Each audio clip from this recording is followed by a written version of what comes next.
Well, this week you'll be able to get your hands on Sony's latest product. Sony is launching a new handheld console called the PlayStation Portal.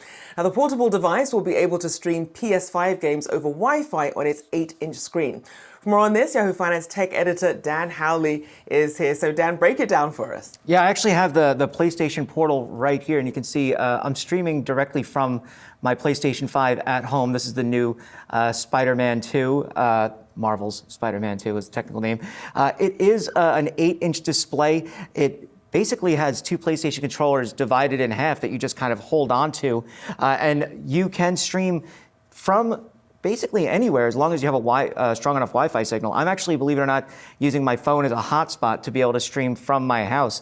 My wife's at home, and basically what's going on there with my PlayStation, which is doing all the heavy lifting, is if you have the TV on, you're just seeing exactly what I'm doing here. So the interesting thing about this is you can use PlayStation's Remote Play, which is the service that this depends on things like your smartphone, an iPad, a PC from a website, things like that. So it's not unique in the fact that it can stream from a PlayStation. What's unique about it is the form factor. It's purpose-built for this. Now, does that necessarily mean that you need it for Remote Play? Yeah, you can use a DualSense controller, the regular PlayStation 5 controller, with an iPad, your PC, or any other device really that connects to Bluetooth already. So you don't necessarily need this for those capabilities. The other downside to this is you can't watch Netflix on it. You can't stream from the cloud on it using PlayStation's, the PlayStation Plus cloud service. You only can stream from your physical PlayStation 5.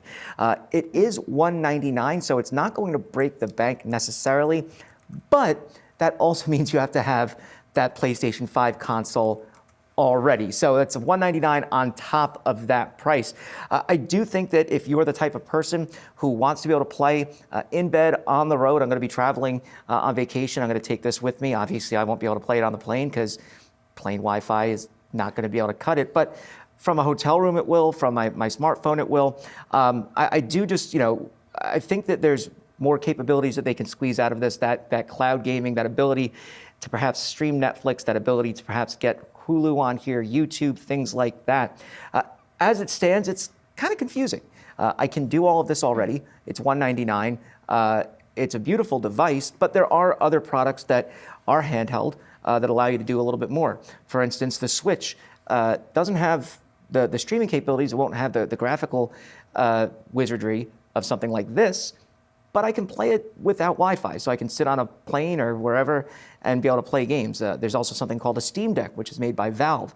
That allows you to play PC games on the go without an internet connection. So, it is kind of sitting in a unique space. $199, again, not gonna break the bank, but I think for most people, if you can do this on an iPad already, it's not necessarily worth your while to get this on its own.